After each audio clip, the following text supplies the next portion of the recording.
C'est toujours un réel plaisir de vous retrouver sur Medi 1. Soyez les bienvenus dans l'invité de la rédaction.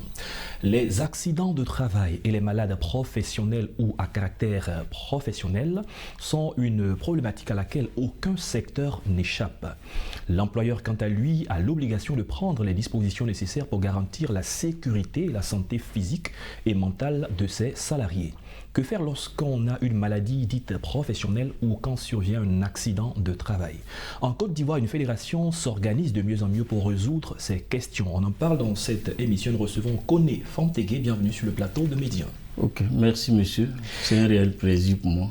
Oui, un plaisir partagé parce que c'est pas la première fois que nous recevons. Vous êtes le président de la Fiat M3P, qui est la Fédération ivoirienne des accidentés du travail et malades professionnels pour la prévention et le progrès. Mais pas que, vous êtes également le président du conseil d'administration de la COPAT M3P, qui est la coopérative des accidentés du travail et malades professionnels pour la prévention et le progrès. Alors il y a la coopérative, vous êtes PCA, et il y a la fédération. Quelle est la différence en termes d'initiative d'activité de ces deux structures?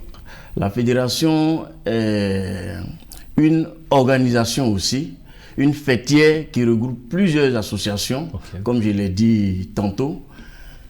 Et cette fédération aujourd'hui a travaillé d'arrache-pied dans certains projets de réinsertion socio-professionnelle. Mais après, on a constaté que les projets n'étaient pas gérés comme il se devait. Il fallait prendre notre bâton de pèlerin pour pallier à cette défaillance-là. C'est pour cela que nous avons créé la COPAT M3P, qui est la coopérative de la fédération. Cette coopérative appartient exclusivement à la fédération. Et comment faire la distinction pour ne pas qu'on se marche sur les pieds? Qui fait quoi? Bon. Selon les statuts et règlements intérieurs, c'est le président de la fédération qui, disons, convoque l'Assemblée générale pour élire le président du conseil d'administration de la COPAT M3P. D'accord, très bien. Voilà. Récemment, vous avez été, comme vous l'avez dit, élu en tant que président. Vous avez été reconduit pour un mandat de 4 ans. Alors, ce mandat-là, sous quel signe est-ce que vous le placez, contrairement à celui que vous avez déjà géré? Bon, vu la qualité organisationnelle de ces élections et vu la mobilisation exceptionnelle des accidentés, je place ce mandat-là sous le signe de la Renaissance. De la Renaissance, expliquez un peu mieux. Voilà, sous le signe de la Renaissance parce qu'il y a eu beaucoup d'innovations au niveau de la fédération. Il y a eu la création de cette coopérative dont on a parlé. Il y a eu la création aussi d'une mutuelle de laquelle je vais parler tout à l'heure. Et aujourd'hui, il a fallu mettre de la confiance entre les membres de la fédération. D'accord. Il est bon tout de même de pouvoir préciser qui est membre de cette fédération. Quand on parle d'accidentés du travail ou malades professionnels, brièvement, clarifiez-nous un peu. Bon, accidenté du travail, je pense qu'un accident du travail, c'est le fait de contracter un accident en allant au travail ou vice-versa. Dans l'exercice de ses fonctions. Dans l'exercice de ses fonctions. Sur le lieu du travail. Voilà, sur le lieu du travail. C'est la même chose pour la maladie professionnelle. C'est carrément la même chose. La maladie professionnelle, c'est une maladie qui est survenue dans le cadre. Elle est survenue dans le cadre du travail, mais elle est survenue par rapport à certains agents nocifs qui provoquent, voilà, sur le lieu du travail, certains agents nocifs, par exemple les poussières, les produits chimiques. Si le travailleur absorbe ces produits chimiques pendant tout le temps qu'il travaille, certainement qu'il va tomber malade. Ah d'accord, on voit par exemple certaines personnes qui travaillent dans le bruit et qui finalement ont des problèmes. Ils ont des problèmes de surdité et ça c'est des maladies professionnelles. D'accord. Revenons aux grandes initiatives de cette fédération, parce que vous avez été reconduit, il y a du travail qui va se faire, mais si on devait revenir sur le bilan, qu'est-ce que vous avez réalisé concrètement pour les accidentés du travail? Après, bon, je vais vous étayer clairement ce que j'ai pu réaliser durant ce mandat passé. Oui, quelques grandes initiatives. Voilà, la réhabilitation du siège de la fédération la création du site web de la fédération www.fiatm3p.org, l'obtention de l'agrément de l'État de Côte d'Ivoire, bien sûr, parce qu'on exerçait dans le bénévolat, l'inscription au journal officiel, l'obtention du code import-export avec exonération des douanes qui nous permet aujourd'hui d'importer des marchandises pour les accidentés du travail,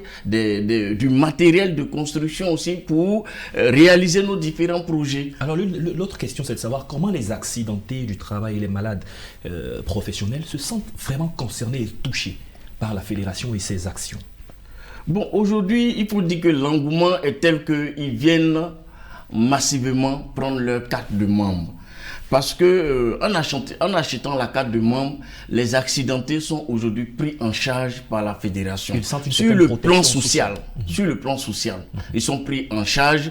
Et puis aussi, dans l'accompagnement aussi, pour pouvoir élucider leurs différents dossiers au niveau de la CNPS. Pour cela, nous avons nommé des délégués dans chaque agence de la CNPS. Le travail est vraiment fait superbement. Et aujourd'hui, la CNPS même nous félicite pour ça. Hier même, j'ai reçu un courrier du directeur d'agence de la CNPS du Plateau qui entérinait la nomination d'un nouveau délégué, M. Guégui Charlemagne, en qualité de délégué de l'agence du Plateau. Tout à l'heure, vous parliez de dossiers. Justement, pour parler de dossiers, vous venez d'achever au niveau au niveau de la fédération et puis de la coopérative, des dossiers de la coopérative. Et vous envisagez créer une saine émulation des projets pour que les meilleurs projets soient retenus. Parlez-nous un peu de cette initiative. Justement, nous allons convoquer bientôt des journées de réflexion. Et à ces journées de réflexion, les membres de la fédération viendront avec leurs différents projets pour les mettre en étude afin que le meilleur projet soit choisi et financé par la fédération. Donc voilà. C'est dans l'esprit de pouvoir leur venir en aide. Oui, dans l'esprit de pouvoir venir en aide aux accidentés, mais il faut dire aussi que ces projets seront financés par tous les accidentés. Même les membres simples peuvent être des coopérants, parce que ça sera fait par voie d'action. Voilà, par voie d'action. Si tu as beaucoup d'actions, tu as plus de dividendes. Et c'est comme ça qu'on va travailler dorénavant pour qu'il y ait plus de transparence et dans la gestion de ces projets-là. On l'avait dit sur un de nos plateaux que la fédération, elle existe, c'est vrai, mais le processus de recensement certainement ne rend pas compte de la réalité. Est-ce qu'à ce jour, il y a beaucoup de personnes qui sont concernées et qui s'intéressent de plus en plus à la fédération? Bon, je me réjouis du fait que même ces derniers temps, les accidentés viennent de manière unilatérale adhérer à la fédération. Parce que depuis les élections et puis depuis les fêtes d'année passées, où on les a appelés eux tous pour venir prendre des allocations alimentaires pour pouvoir fêter, vraiment ils ont trouvé que la fédération faisait un bon travail. Et aujourd'hui, ils adhèrent massivement à la fédération. D'accord, au-delà de l'agrément d'exercice que l'État vous a donné, qui est d'abord un droit, est-ce que vous avez des appuis, sans forcément citer ces bailleurs-là, est-ce que vous avez des appuis dans vos initiatives? Bon, vous vous retrouvez tout seul à vous battre pour avoir les moyens de réaliser vos activités? Justement, on a un partenaire privilégié qui est la Caisse nationale de prévoyance sociale. Et la Caisse nationale de prévoyance sociale nous a demandé, même nous a encouragé dans la création de notre coopérative. Et je pense qu'avec la création de cette coopérative-là, la Caisse nationale de prévoyance sociale va désormais nous apporter des appuis substantiels pour la réalisation de certains projets. D'accord. En termes de perspectives, c'est par là que nous allons certainement terminer.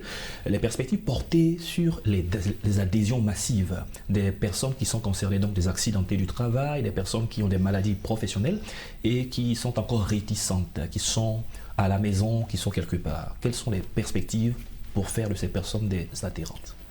Bon, on a décidé de mettre en place un comité de sensibilisation et on a été alerté même dans la campagne électorale par des leaders d'opinion, des délégués, disons, dans certaines entreprises qui nous ont dit comme ça que on n'arrive pas à sortir de nos entreprises pour aller vers vous. On souhaiterait que désormais, vous veniez vers nous pour nous recenser parce qu'on est intéressé par votre travail. Vous faites du bon travail, mais si vous ne venez pas vers nous, on ne peut pas savoir à quel sein se vouer. Et dorénavant, on a décidé de mettre ce comité-là en place. Je vais nommer certaines personnes. Ils vont parcourir un peu le tour d'Abidjan.